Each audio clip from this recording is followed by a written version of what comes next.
I'll give you an example of where, and you'll see we're getting to this here, but an example where this came up for me.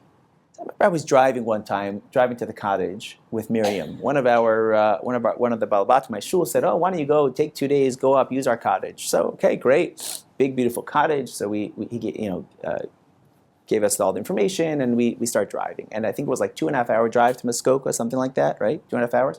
So we're 2.5 hours. We're almost there, and then my wife says, "Oh my gosh!" I'm like, "What?"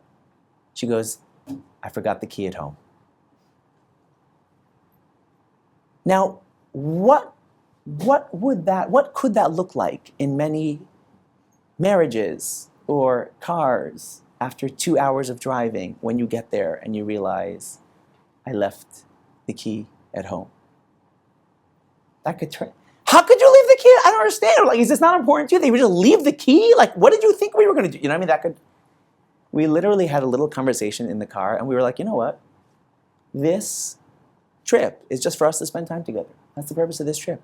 So who cares if we're spending an extra 2-4 hours, whatever, in the cottage? We're spending in the car. We're spending time together. That was literally the conversation. We turned around, we went back, we got the key, we drove back, an extra 4 hours of driving. You know what? It was one of the most memorable conversations we ever had. That's Kedusha. Why is that Kedusha? Because Kedusha is when our chachma trumps our intuition. When our neshama trumps the taivos of our guf.